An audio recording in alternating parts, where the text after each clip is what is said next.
अस्सलाम वालेकुम dear students. आज हम क्वेश्चन नंबर 16 करने लगे हैं। उससे पहले ये क्वेश्चन देख लेते हैं। Solve the following equations with the given conditions.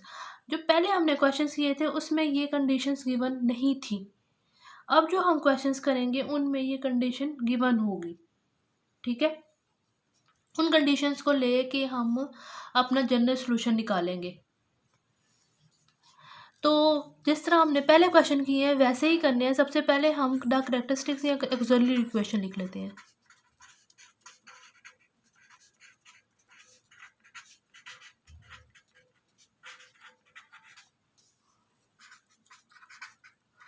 तो वो क्या है, D square plus 8d minus 9 is equals to 0। देखें जी, अब ये क्वाड्रेटिक इक्वेशन है। इसको आप बाय फैक्टराइजेशन सॉल्व कर लें या बाय क्वाड्रेटिक फार्मूला सॉल्व कर लें। तो मैं इसे बाय फैक्टराइजेशन सॉल्व करने लगी हूँ। देखिए, मल्टीप्लाई करें तो आपके पास क्या आना चाहिए, -9। इधर 1 कोफिशिएंट है ना, तो इसको -9 को 1 के साथ मल्टीप्लाई करें तो आपके पास मल्टीप्लाई करके क्या आना चाहिए, -9। लेकिन ऐड करके आपके पास क्या आना चाहिए, +8। तो वो कौन से फैक्टर होंगे, वो होंगे 9 और -1। तो हम यहाँ पे लिख लेते हैं D square plus 9d minus D minus 9 is equals to 0। इन दोनों में से d कॉमन आ रहा है, d प्लस 9 आ जाएगा। इन दोनों में से -1 कॉमन आ रहा है और यहाँ पे d प्लस 9 आ जाएगा। ये जो ब्रैकेट में लिखा हुआ है और ये जो ब्रैकेट में लिखा हुआ है ये सेम होना चाहिए। तो यहाँ पे आ जाएगा d प्लस 9 और ये आ जाएगा d minus 1 is equals to 0। एक दफ़ा इसको 0 के इक्वल पुट कर लेते हैं और एक दफ़ा इसको 0 के इक्वल पुट कर लेते हैं। d plus 9 is equals to 0, d minus 1 is equals to 0। तो यहाँ से d की वैल्यू आ जाएगी d इज इक्वल्स टू -9 और यहाँ से d इज इक्वल्स टू 1 आ जाएगा। ठीक है, अब आपके पास ये जो रूट्स आए हैं ये आपके पास रियल और डिस्टिंक्ट रूट्स हैं।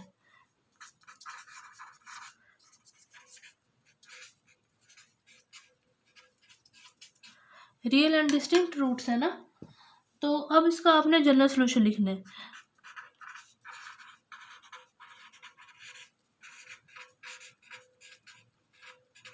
तो जनरल सॉल्यूशन कैसे लिखते हैं डिस्टिंक्ट रूट्स का, और ये मैंने आपको पहले समझाया हुआ है। जिस तरह हमने पहले क्वेश्चन किए सेम वैसे यहाँ तक करना है। ठीक है, यहाँ पे हम लिख लेते हैं इसका आंसर c1 e की पावर x। पहले ये वाला लिख लें या ये वाला लिख लें, जो सा मर्जी पहले लिख लें। c2 e की पावर -9x। ठीक है, ये -9 था तो यहाँ पे -9x है आगे। यहाँ तक समझ आ गई है आप लोगों को। अब देखें, इसको हम कह लेते हैं इक्वेशन नंबर ए। यहाँ तक तो आपने यहाँ तक जितना क्वेश्चन किया है सेम था जैसे आपने पहले क्वेश्चन किए हुए हैं। अब आगे क्या करना है, आगे इसमें कंडीशंस यूज करनी है। क्यों यूज करनी है, ताकि हम ये जो कांस्टेंट्स हैं c1 और c2 इसकी वैल्यू फाइंड कर सकें। सबसे पहले आप ये वाला कांस्टेंट यूज कर लें। तो हम यहाँ पे कंडीशन अप्लाई करते हैं।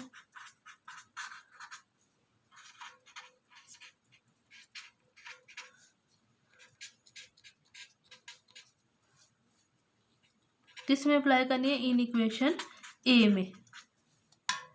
ठीक है, जब आपने ए में अप्लाई करेंगे तो देखें ये लिखा है y into 1 is equals to 1।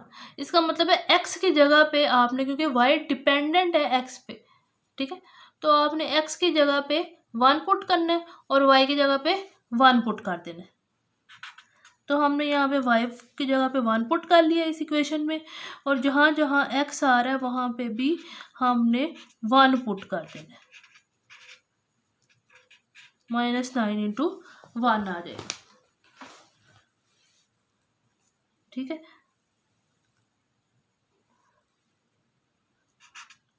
1 is equals to c1 e plus c2 e की पावर -9। ये हमने फर्स्ट कंडीशन अप्लाई कर ली है। अब हम सेकंड कंडीशन अप्लाई करनी है। सेकंड कंडीशन देखें, ये क्या है, Y dash one is equals to zero. इसका मतलब है वाई वाली जो इक्वेशन है उसका डेरिवेटिव लेना है। जो इक्वेशन नंबर ए है उसका डेरिवेटिव लेना है, फिर ये कंडीशन पुट होगी। तो हम यहाँ पे कह लेते हैं कि टेक डेरिवेटिव ऑफ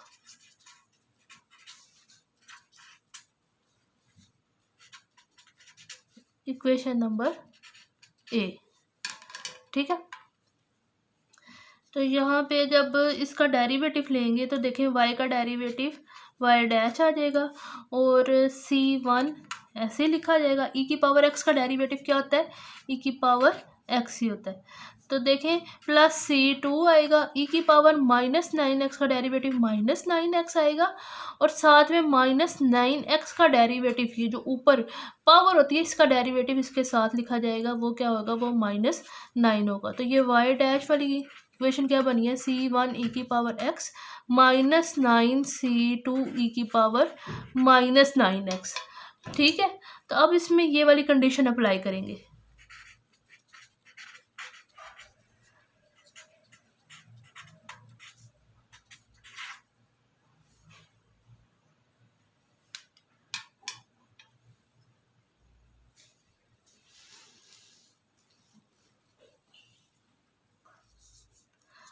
देखिए जी, y डैश की जगह पे आपने क्या पुट करना है, 0 पुट करना है और x की जगह पे आपने 1 पुट करना है।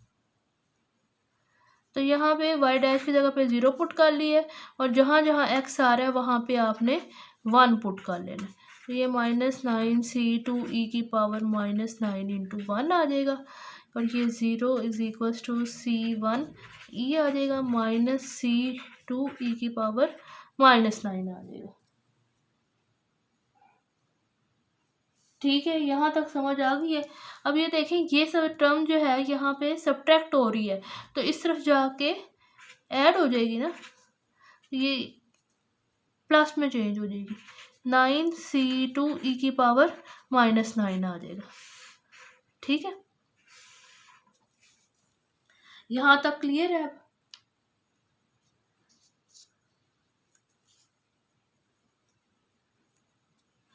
अब ये देखें, इस इक्वेशन को हम कह लेते हैं कि ये इक्वेशन नंबर 1 है। तो ये जो c1e की वैल्यू हमने यहाँ से निकाली है वो हम इक्वेशन नंबर 1 में पुट कर देते हैं। Put in equation number 1। तो 1 में जब हम पुट करेंगे तो यहाँ पे 1 इज इक्वल टू c1e की वैल्यू पुट करनी है। तो ये देखें यहाँ पे क्या आ जाएगा, 9c2 e की पावर -9 प्लस c2 e की पावर -9। इधर से देखें आपके पास ये क्या बन गया, 10 बन गया ना, 10c2 e की पावर -9, क्योंकि यहाँ पे इसका कोफिशिएंट 1 मौजूद है। अब तो आपने c2 की वैल्यू निकालनी है। तो ये देखें यहाँ पे c2 रहने दें और ये जो टर्म है 10 और ये जो e की पावर -9 है वो इधर आके डिवाइड हो जाएंगे। तो ये आ जाएगा c2 is equals to 1/10 e की पावर -9।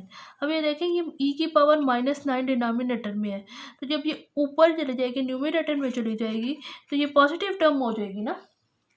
ये आ जाएगा e की पावर 9/10। ठीक है, ये आपके पास किसकी वैल्यू निकल आई है, c2 की वैल्यू निकली है। अभी आपने c1 की वैल्यू निकालनी है।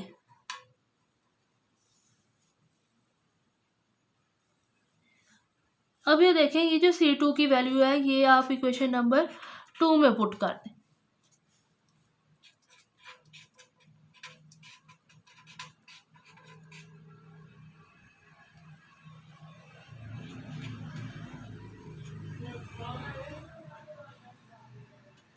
c1e आ जाएगा इज इक्वल्स टू 9। c2 की जगह पे आप क्या पुट करेंगे, e की पावर 9/10 और ये यहाँ पे आ जाएगा e की पावर -9। यहाँ तक क्लियर है।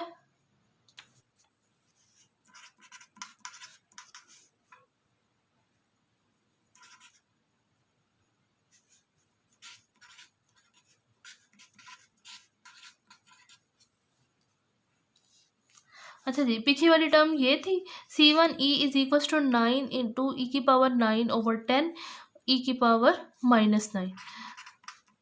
अब ये देखें, ये 9/10 लिख लेते हैं और ई की पावर 9 माइनस 9 हो जाएगा, तो ये ई की पावर 0 हो जाएगा ना। तो किसी की पावर 0 हो तो वो 1 के इक्वल होता है, तो यहाँ से ई की पावर जो 0 है वो 1 के इक्वल होगी ना।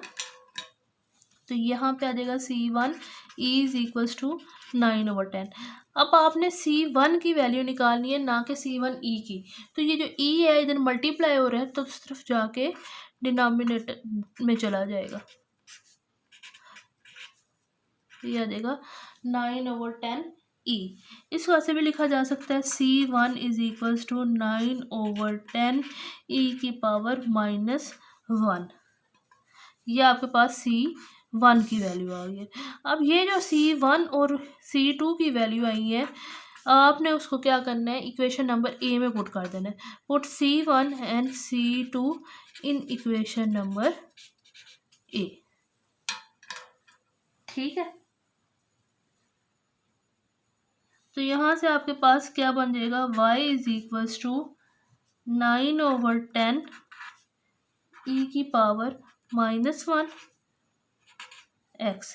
ये आपने C1 की वैल्यू पुट की, यहाँ पे e की पावर x पहले से मौजूद था, प्लस e की पावर 9/10 और यहाँ पे e की पावर -9x। अब इसको सॉल्व करके लिखते हैं, ये आ जाएगा 9/10 ई की पावर x -1 प्लस